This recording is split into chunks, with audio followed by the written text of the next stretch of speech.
이런 걸 인간이 아니다 라고 표현하는 겁니다. 인두껍을 쓰고 있다 라는 말도 있죠.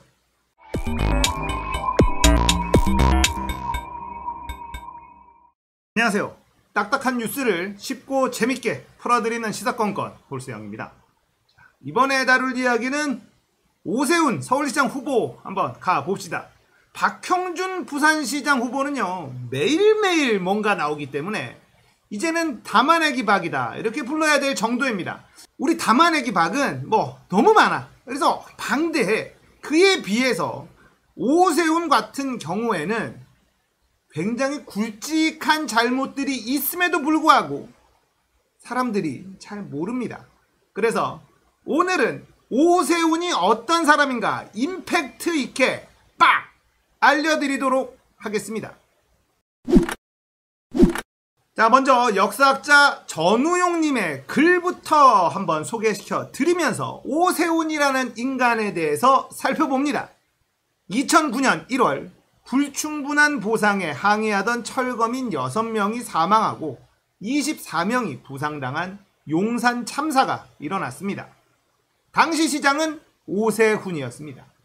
그는 이 참사에 대해 직접 사과조차 하지 않았습니다.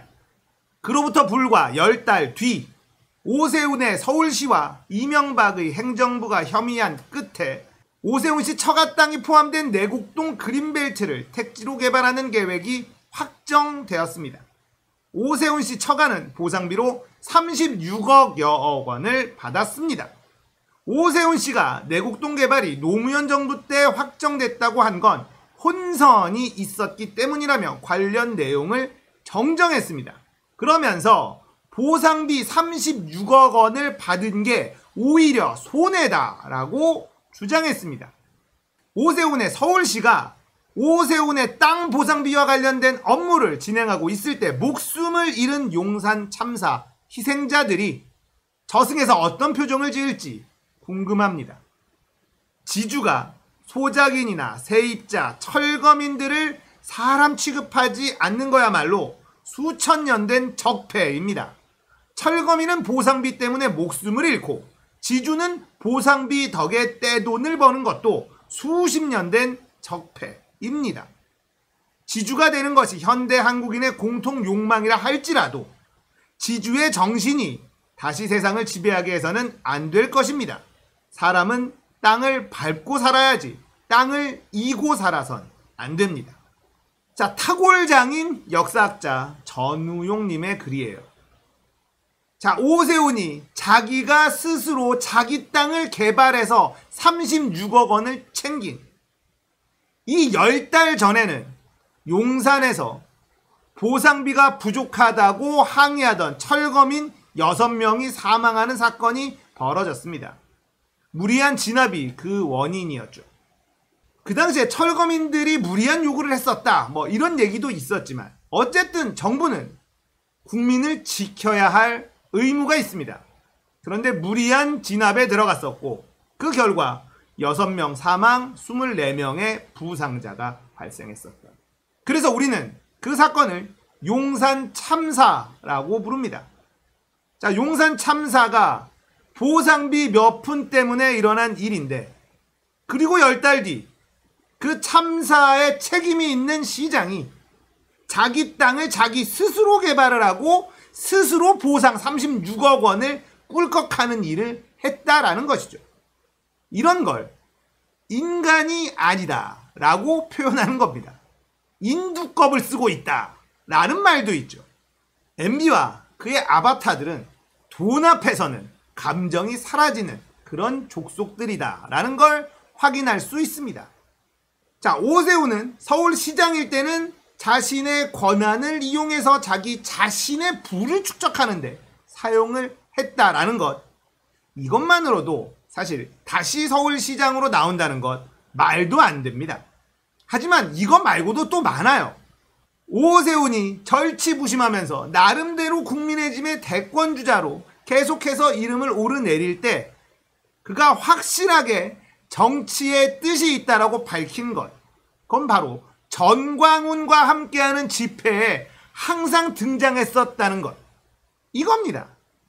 자, 박영선 더불어민주당 후보가 오세훈에 대한 공격을 시작했습니다. 지금 현재 박영선 후보에 대한 어떤 스포트라이트가 잘 안 비치고 있죠.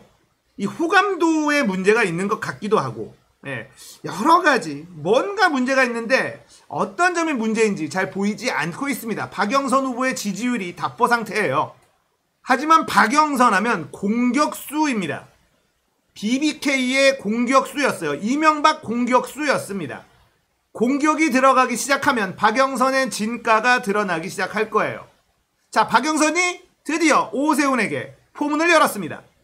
10년 전에 무상급식과 관련한 아이들이 지금 20대가 됐는데 그 20대를 만나봤을 때 그 당시 그렇게 차별적인 무상급식을 받았다면 사회적으로 아픔이 있었을 것이다 라는 이야기를 들었다. 그리고 태극기 부대 정광훈 목사와 함께 8.15 사태를 선동하지 않았나. 소상공인들한테 그 당시 많은 아픔을 줬는데 결국 코로나가 다시 재유행됐고 여기에 대해서 저는 반드시 오보의 어떤 답이 있어야 한다고 생각한다. 마치 MB가 BBK 사건의 진실을 피해가면서 얼렁뚱땅 넘어갔던 그 모습과 상당히 내곡동 사태가 유사하지 않나. 오보를 MB 닮은 꼴이다 라고 비판을 했습니다. 전광훈 목사 옆에서 열변을 토하고 있는 우리 오세훈이의 모습입니다. 전광훈 뒤에서 저 비장한 표정을 하고 있는 사람 누구입니까? 오세훈이 아닙니까? 이런 사람이에요. 태극기 부대와도 손 잡고 있는, 꽉 잡고 있는 그런 사람이 오세훈입니다. 그런 사람에게 서울시를 맡긴다고요? 말이 됩니까? 있을 수 없는 일이죠. 이들이 그 당시에 8월 15일 광복절에 그 집회만 하지 않았더라도 대한민국은 코로나 청정국이 되어 있을지도 모릅니다. 거의 다 잡았다는 그런 상황이었거든요. 이때를 계기로 다시 퍼져나간 거예요. 지금도 고생하고 있는 이유, 바로 전광훈과 그의 일당들 때문인데 그의 일당들 중에 오세훈이도 있다라는 것. 이걸 아셔야 돼요. 오세훈과 전광훈이 한 팀이다라는 겁니다. 오세훈은 아마 이걸 부인할 건데 부인할 수 없습니다. 이런 증거가 너무 많아요. 연단에 서서 연설한 적이 너무 많습니다. 문재인 탄핵을 외치던 그런 사람이에요. 전광훈과 함께 말이죠. 자, 인터넷 커뮤니티에 돌고 있는 사진입니다. 박맹박 LCT 불법 사찰 후보 흠집내기 용 흑색 선전 법적 대응하겠다 이렇게 얘기를 했고요. 이명박 평생 정직하게 살았다 옥중 편지에서 얘기를 했고요. 오명박 내곡동 투기 의혹의 처갓집 땅 당시 존재도 몰랐다. 입만 열면 거짓말이 술술술술 나오는 그런 MB와 그 아바타들 아닙니까? 이런 사람들이 대한민국의 가장 큰 도시의 시장이 되겠다고 둘이나 나왔네요. MB 입장에서는 뿌듯하겠어요. 자, 그리고 또 오세훈이 트위터에다가 글을 올렸어요. 여러분이 기억하는 오세훈의 서울은 무엇인가요? 기억하고 계신 오세훈의 서울 명소에서 사진이나 영상을 찍어 SNS에 올려주세요. 해시태그 오세훈을 달아서요. V포즈 취하고 찍어주셔서 환영. 오세훈의 정책이 기억나시면 영상 편지로 보내주세요. 이렇게 트위터에 글을 올렸습니다. 오세훈의 서울. 여러분들은 오세훈의 서울하면 떠오르는 장면이 무엇인가요? 저는 일단 물난리 났었던 것, 세빛둥둥섬, 경인아라뱃길, 동대문 야구장 그냥 밀어버렸던 것, 뭐 이런 것들 생각이 납니다. 저는 가장 강렬했던 건 이 강남이 물난리가 나서 오세이돈이라는 별명이 붙었던 그 장면이 생각이 나는데, 자, 네티즌들에게 후드려 맞고 있습니다. 우리가 생각하고 있는 오세훈의 서울시, 애들 밥 주기 싫어서 무릎 꿇고 오열함. 해시태그 오세훈, 해시태그 서울시장. 표정 사진을 잘 잡았네. 애들한테 밥 좀 공짜로 먹이자는데 밥 공짜로 주면 안 된다고 시장집까지 걸었다가 잘린 거. 이런 사람이 정말 정치를 하면 안 됩니다. 오세훈의 서울은 전체 무상급식 안 하려고 투표 걸고 결국 투표에 세금 허투루 써서 서울 시민은 내가 빡쳤었던 기억뿐 투표 25.7%로 투표함 개봉도 하지 않고 파기했던 기억. 양심은 있수? 캐삭빵이요. 아무래도 이 아이들 밥 먹이는 걸로 국민투표에 붙였던 사건이 가장 기억에 남는 것 같죠. 광화문 물난리요. 네, 저도 이 물난리가 기억이 나거든요. 광화문뿐 아니라 강남도 물에 잠겼었어요. 네, 그러면서 오세이돈이라는 별명이 붙기도 했었죠. 자, 이분도 물난리입니다. 급식도 급식이지만 오세훈의 서울이 뭐였냐고 물으신다면 아시아의 베네치아를 만들겠다던 물의 신 오세이돈의 신탁을 받았던 서울 아니겠습니까? 이 사진 보면 대치역이에요. 대치동. 강남의 제일 부자들 사는 동네가 이렇게 물난리가 났었던 시절. 오세훈 시절입니다. 자, 그리고 지하철역 지붕 없앤 거 미쳤었지. 크크 나오고요. 서울시청 기습 철거. 예, 이것도 있었습니다. 그리고는 희한한 모습의 건물이 서울시청으로 만들어지죠. 자, 이런 의견도 있죠. 무상급식 반대, 세빛 둥둥섬. 여기 보니까 이 빛이 아니라 빚이네요. 빚내서 국민의 빚으로 만든 세빛 둥둥섬, 기계환 시청사, 그리고 오세훈 계단. 시장님 힘들라. 오세훈 계단 넣은 서울시. 저거 몇천만 원 들여서 저 계단을 만들어 놓고 아무도 쓰지 않는다고 하는 저런 계단도 있었습니다. 당신 때문에 사라진 600년 한양 성곽 유적이요. 동대문 운동장을 철거하며 발굴되었는데 본인 업적 세우겠다고 귀한 유적을 DDP로 덮어버렸죠. 그렇습니다. 동대문 디자인 플라자 DDP. 여기를 짓겠다고 유적을 메꿔버렸어요. 덮어버렸습니다. 이것도 사실 파보면 불법이 많을 거예요.